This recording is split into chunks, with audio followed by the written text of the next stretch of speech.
Hello students, इस video में हम लोग चैप्टर 17 द रिवोल्ट ऑफ 1857। ठीक है, रिवोल्ट क्या था 1857 का, जो फर्स्ट स्ट्रगल हुआ था फ्रीडम का, उसके बारे में पढ़ेंगे। मतलब कि हमारे देश में को स्वतंत्र कराने के लिए जो पहला संघर्ष था उसके बारे में देखेंगे। The British came to India, जो ब्रिटिशर्स थे वो इंडिया में आए थे ट्रेडर्स बन के, बिजनेस करने वाले बन के 16th सेंचुरी में। क्या खरीदने? स्पाइसेस और क्लॉथ को खरीदने के लिए। द इंडियन वीवर्स मेड, जो यहाँ पे इंडियन की वीवर जो बनाते थे। 1680 they form a company called east India company. उन्होंने यहाँ पे कंपनी खड़ी की थी जिसे कि ईस्ट इंडिया कंपनी कहते हैं। और ट्रेडिंग सेंटर्स भी ओपन किए थे। कहाँ पे? कैलकाटा में, सूरत में, मद्रास में, बॉम्बे में। और उसके बाद धीरे धीरे करके ये जो ब्रिटिशर्स थे ये बहुत अधिक पावरफुल होते गए और ये पूरे इंडिया पे रूल करने लगे। जो यहाँ के लोग थे, इंडिया के लोग, ये डिससेटिस्फाइड थे, यहाँ के सेटिस्फाइड नहीं थे ब्रिटिश के बनाए हुए रूल से। और जो ब्रिटिशर्स थे वो पूरे इंडिया में रूल करने लगे अपने नीड, अपनी ज़रूरत के अकॉर्डिंग।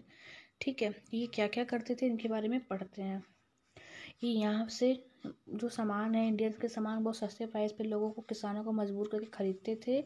और they did not allow the Indian, और इंडिया में लोगों को क्राफ्ट पर्सन या क्राफ्ट्समैन या farmers to sell their goods to anyone else. मतलब यहाँ के लोग जो क्राफ्टमैन थे और फार्मर्स थे उनको अपना सामान किसी और दूसरे को बेचने नहीं देते थे।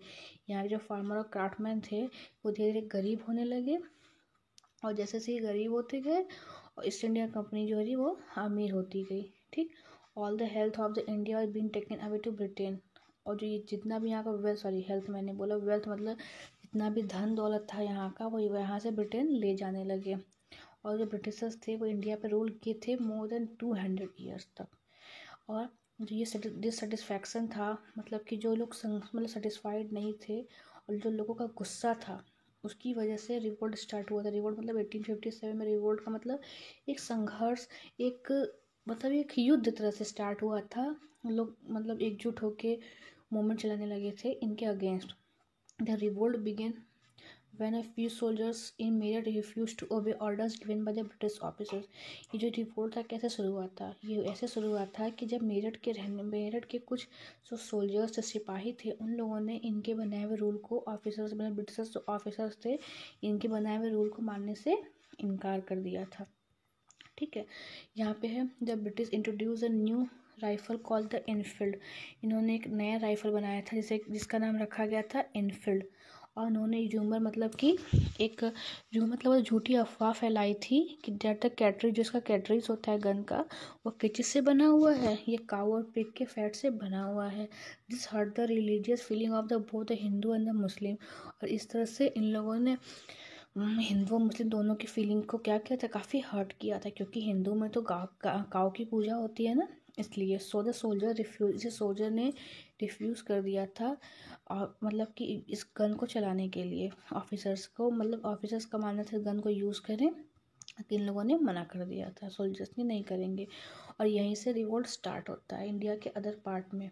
Important leaders of the revolt के कौन कौन से लीडर थे? इंपॉर्टेंट लीडर्स देखिए यहाँ पे है। नाना साहेब इन कानपुर, तात्या तोपेन बुंदेलखंड, रानी लक्ष्मीबाई झांसी, बेगम हजरत महल। आगे देखिए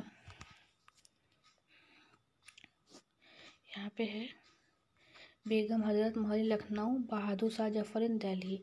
बहादुर Shah Zafar was the last Mughal emperor. जो बहादुर शाह जफर थे वो लास्ट मुगल एम्पर थे।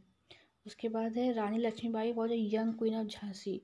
जो रानी लक्ष्मीबाई थी वो जो झांसी की रहने वाली थी, she dress like a soldier. वो हमेशा किस ड्रेस पहनती थी? सिपाहियों जैसे। और fought bravely for the freedom of our country, और अपने देश के स्वतंत्रता के लिए काफ़ी बहादुरी से लड़ाई की थी। But India could not attain freedom at the time, लेकिन उस समय इंडिया को स्वतंत्रता नहीं मिल सकी, क्योंकि इंडिया में जो एकता नहीं थी, लोग यहाँ के यूनाइटेड नहीं थे। They did not have a well organise army. इनके पास कोई अच्छी खासी बहुत आर्मी भी नहीं थी जिस तरीके से ब्रिटिशर्स के पास थी। इसलिए ब्रिटिशर्स आसानी से जीत गए और हम इंडिया वाले हार गए। The people of India however the continue to fight for the freedom. उसके बाद जो इंडिया के रहने वाले जो लोग थे एकता से जो फ्रीडम के लिए लड़ाई लड़ना शुरू कर दिए थे। The revolt of 1857 had lighted a flame in the minds of the Indian people to be free. जो 1857 का जो रिवोल्ट था, इसके बाद से इंडिया में रहने वाले हर एक व्यक्ति के माइंड में मतलब एक आग जल चुकी थी स्वतंत्रता के लिए। The British try to suppress this moment but the desire to be free became stronger stronger day by day. तो इनका जो कहना था, मतलब ये चाहते थे ब्रिटिशर्स तो थे कि किसी तरह से इन लोगों को हरा के इंडिया वालों को हम इस मोमेंट को ख़त्म कर दें। लेकिन हुआ क्या, धीरे धीरे धीरे धीरे ये दिन पे दिन स्ट्रॉन्ग होता गया। ठीक है, तो बेटा बस ये चैप्टर यहाँ पे कंप्लीट हो गया। Thank you.